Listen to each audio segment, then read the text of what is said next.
बहुत दिनों पहले एक राजा था जो नए नए कपड़ों का इतना शौकीन था कि वह अपने राज्य की आमदनी अपने शौक को पूरा करने में ही लुटा देता था। उसकी कामना हर समय यह रहती थी कि लोग उसके कपड़ों को देखते ही रहे। उसे ना सेना को मजबूत बनाने की फिक्र थी, ना ही खेल तमाशे में वह कोई रस लेता था, ना घूमने फिरने को ही उसका मन करता था। हाँ, अपने नए कपड़ों को दिखाने के लिए वहाँ चाहे 10 कोस चला जाता। दिन और रात के हर घंटे के लिए उसके पास अलग अलग पोशाक थी।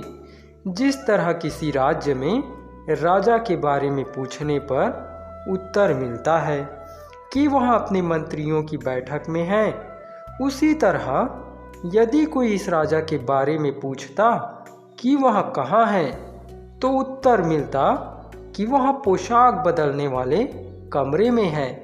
जिस शहर में राजा की राजधानी थी वह भरा पूरा था और वहाँ रात दिन आने जाने वालों की चहल पहल रहती थी।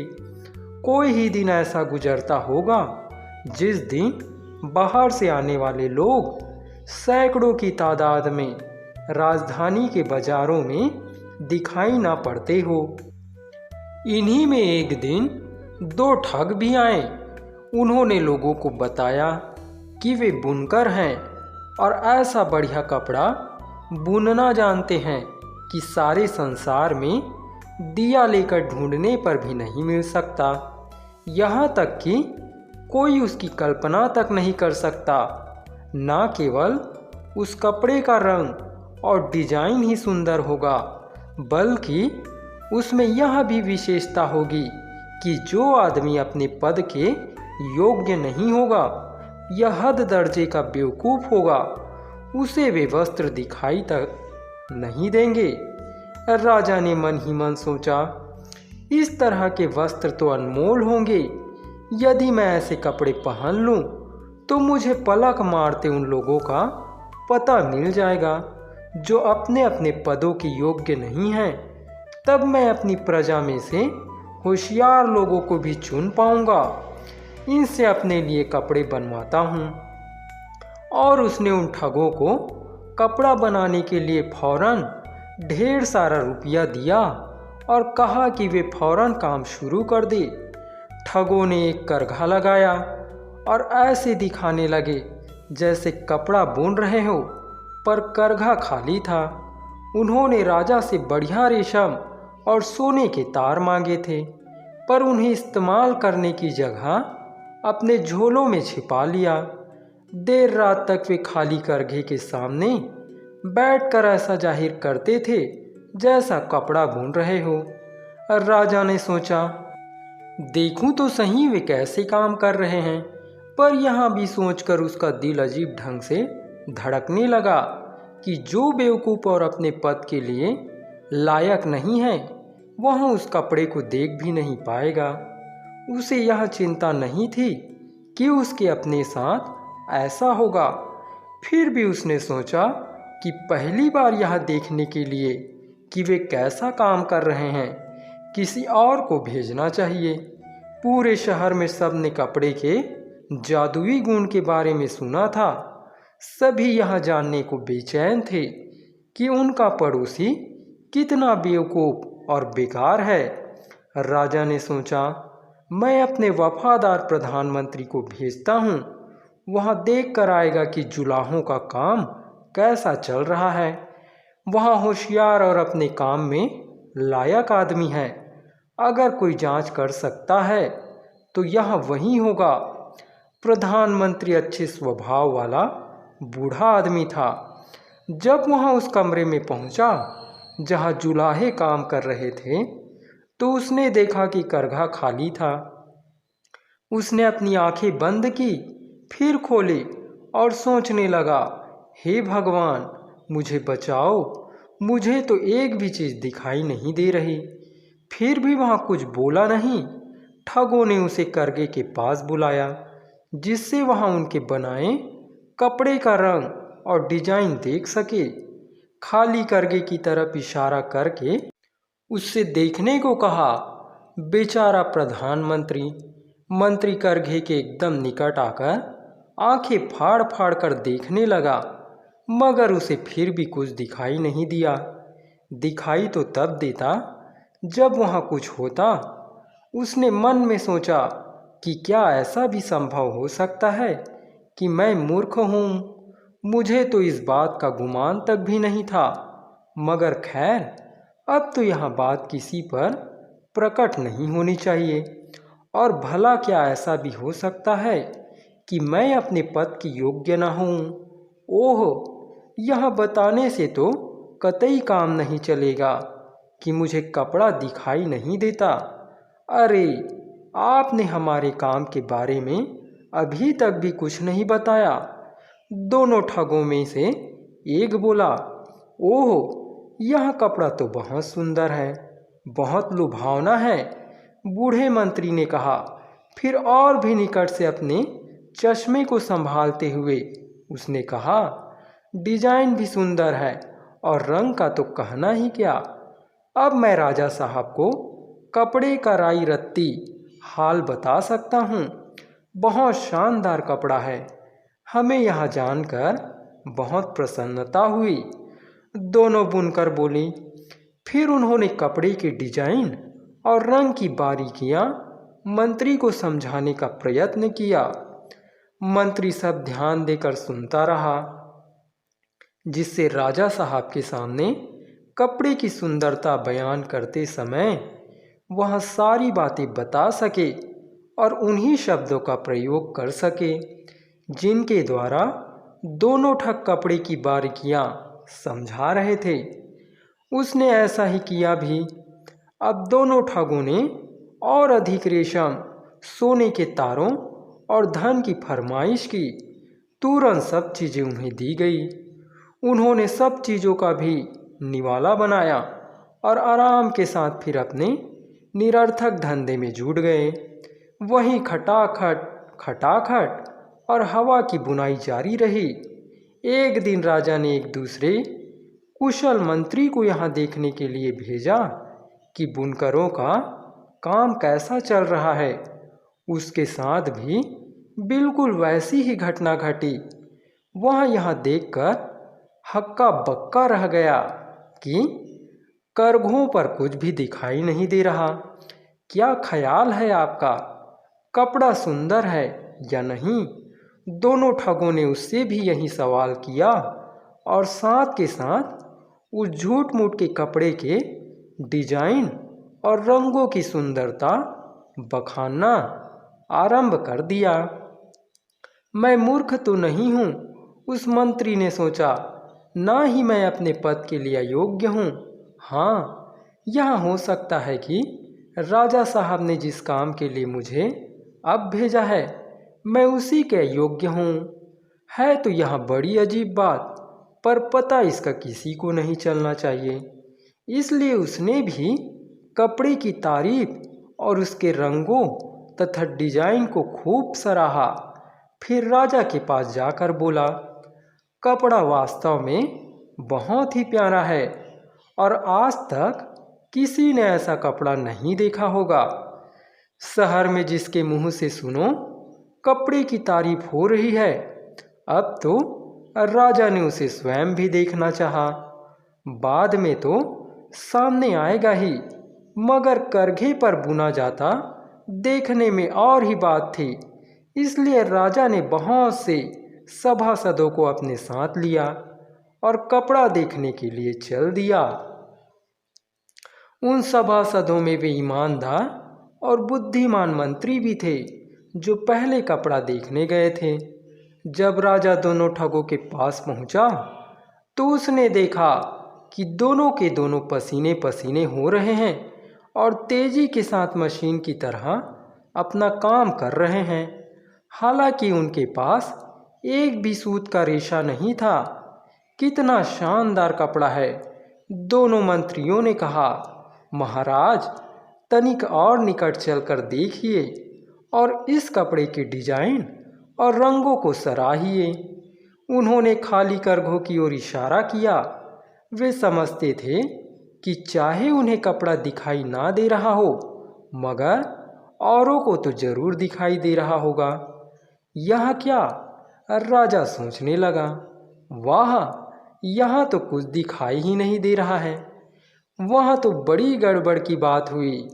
क्या यहाँ हो सकता है कि मैं बेवकूफ़ हूँ या राजा होने के योग्यता मुझ में ना हो?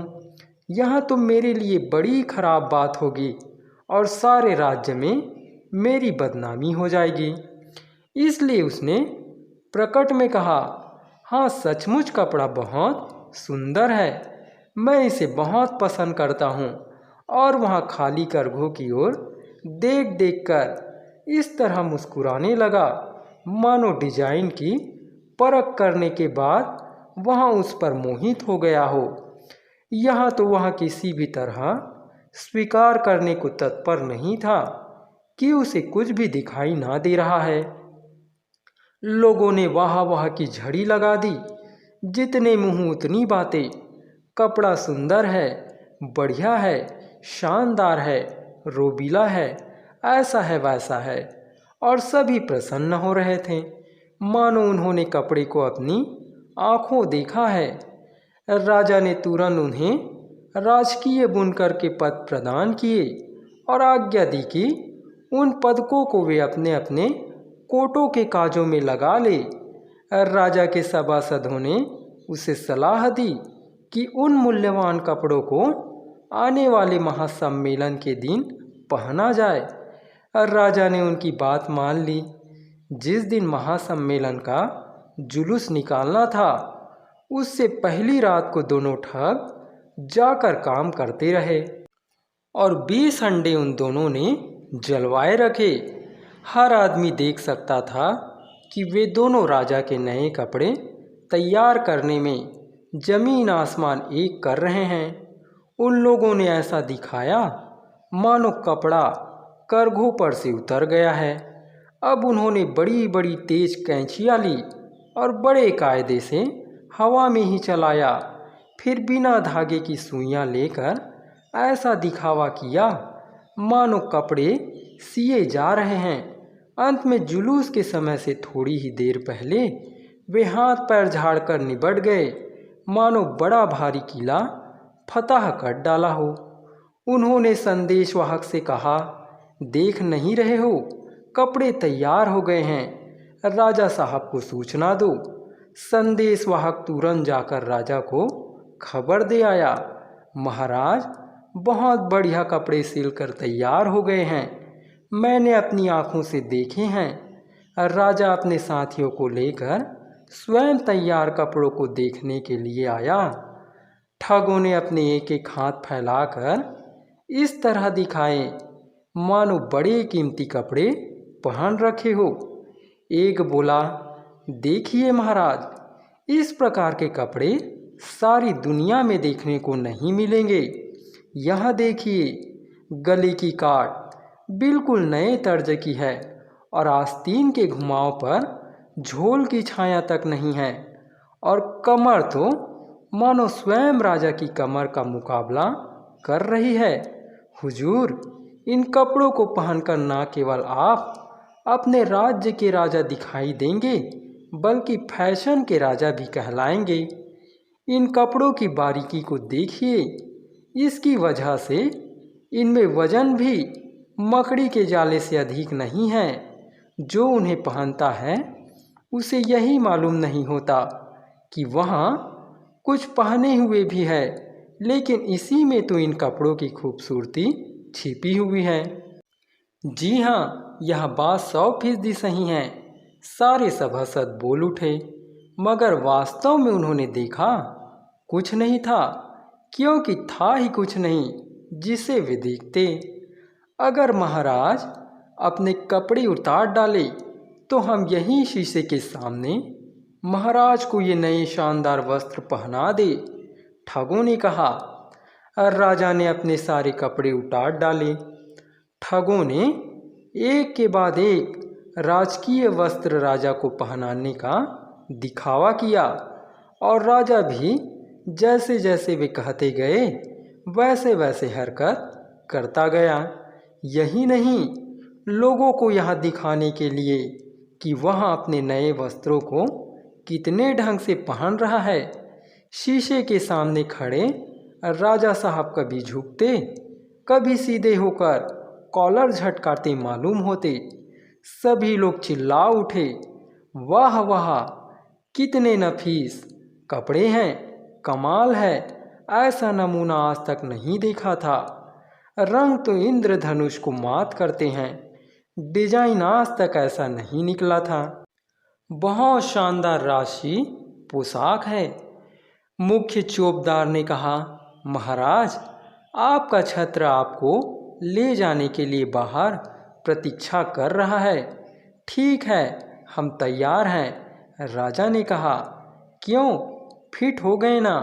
और वह कॉलर ठीक करता हुआ शीशे में अपने को अकड़ कर देखने लगा, मानो उन नए वस्त्रों में अपने जचाव को स्वयं भी जांच रहा हो।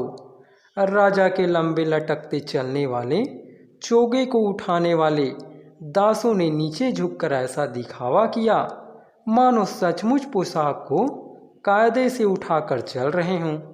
वे भी यहाँ नहीं चाहते थे कि कोई यहाँ कह सके कि उन्होंने हाथ में कुछ उठा नहीं रखा है अथवा उन्हें वस्त्र दिखाई नहीं देते। इस प्रकार शानदार छत्र के नीचे चंवर डुलवाता हुआ राजा जुलूस के आगे आगे चला।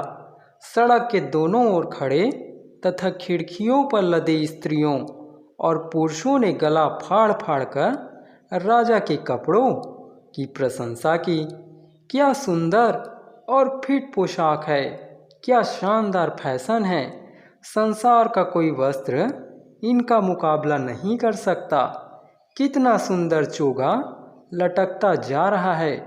वास्तव में कोई भी यह नहीं चाहता था कि वहाँ जो काम कर रहा है उसके अयोग्य ठहरा दिया जाए अथवा मूर्ख मान लिया जाए। इसलिए राजा ने आज तक जितनी पोशाकें पहनी थी उनमें से यह पोशाक सबसे अधिक सफल सिद्ध हुई। यह दूसरी बात है कि पोशाक वास्तव में थी ही नहीं। अंत में एक छोटे से बच्चे ने चिल्लाकर कहा, देखो तो राजा नंगा है। लो सुनो तो इस अबोध बालक की बात। बच्चे का पिता घबरा कर बोला, परंतु बात ने जड़ पकड़ ली और लोग एक दूसरे के कान में खुसुर फुसुर करने लगे, सच में ही राजा नंगा है।